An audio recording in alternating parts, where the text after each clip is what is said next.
Hello Aquarius, Sun, Moon, Rising, and Venus signs. Kamusta kayo? Sana po'y nasa mabuti kayong kalagayan. Welcome back po sa Star Tarot.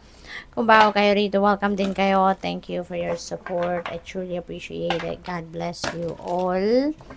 Aquarius, paunang mensahe po ninyo ay Moon Energy. Ayan. So, paalala ito sa inyo na importanteng magtiwala kayo sa inyong intuition. Importanteng pakinggan ninyo yung inyong intuition kasi guidance ito para sa iyo. It's coming from the divine universe, no?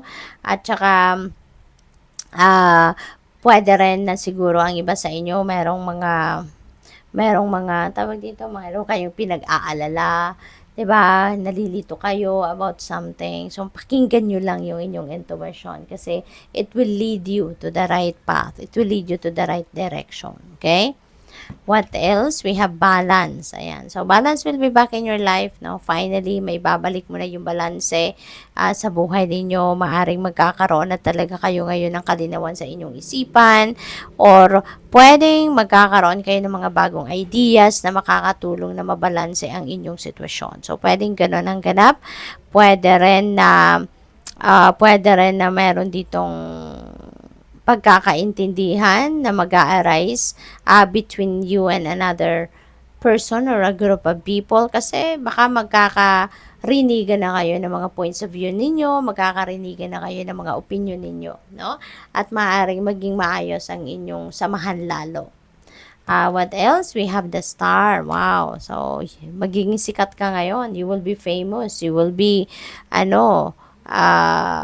you will be on the spotlight, no? So, siguro magiging sikat ka ngayon. Magiging appreciative ang mga tao sa paligid ninyo about sa mga ginagawa ninyo, about sa mga tawag dito, sa mga efforts na ginagawa ninyo sa inyong trabaho, yung mga ganon. So, there are people that are going to appreciate you a lot sa ngayon. Pwede rin na this is about new beginning as well no? So, maaring merong mga bagong path na magbubukas dito para sa'yo, no? Na maaring dito mo magawa kung ano man yung mga gusto ninyong gawin, 'di ba? Binibigyan kayo ng bagong pagkakataon ng universe to embrace something new, to embrace newness, kumbaga, no? So, good luck sa'yo. Wish fulfillment din ito. Kaya maaaring meron kayong mga wishes and dreams that will be fulfilled at this time, no? So, good luck sa'yo. We have Hermit energy. Ayan. So, parang ano ngayon, since we also have Moon, so then this is about intuition, this is about divine guidance, yung ganon. So, Hermit also is, related to that, no? Kasi siguro, meron talaga kayong mga gabay, coming from the divine na dinadaan through your intuition, pero siguro hindi ninyo napipick up. Siguro hindi ninyo naririnig, Kasi those messages, that comes through intuition, that comes in a very subtle way, Yung kalmado lang, mahina. So, kung lagi tayo may ginagawa, lagi tayo may iniisip, most likely hindi natin yun mapapansin. Kaya, ang invitation sa inyo dito, put yourself in solitude, put yourself into stillness, para nang sa gayon, marinig ninyo kung ano man yung mga subtleties na yan. Marinig ninyo kung ano man yung mga mensahe na gustong iparating sa inyo ng divine universe. Okay? So, this is a time for contemplation, for introspection, for reflection. Okay?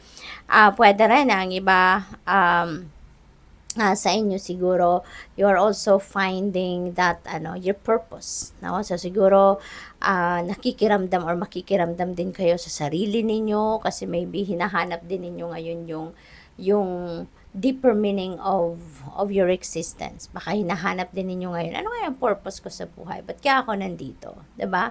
And maybe dyan ninyo makukuha yung kasagutan, by going deep within you, by introspection, by reflection. So, what else? We have Princess of Spring. Ayan. So, there are opportunities coming your way. Maraming mga creative opportunities ang maaaring dumating sa inyo sa ngayon that will highlight or that will give you an opportunity para ma-highlight ninyo or maipakita, ma-express ninyo kung ano man yung mga creative prowess ninyo, yung gano'n, ano?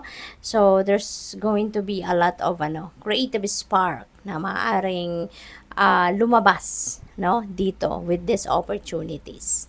What else? We have 7 of Spring. Ayan, magtiwala kayo sa inyong sarili. Okay? Wag ninyong pagdudahan ang inyong mga kakayanan, yung inyong mga talento, skills, mga gifts ninyo. Be assertive, believe in yourself, at ang pinakamahalaga, don't let anyone take away your personal power. Kasi minsan kapag nandoon tayo sa tagumpay, kapag nandoon tayo sa kunyari punto wherein maraming opportunities ang dumadating, minsan merong mga tao sa paligid natin that will try to belittle us, no? Nagtatry sila na maliitin tayo, nagtatry sila na i-intimidate tayo, nagtatry sila na pababain or pahinain yung lakas ng loob natin o kaya yung tiwala natin sa sarili.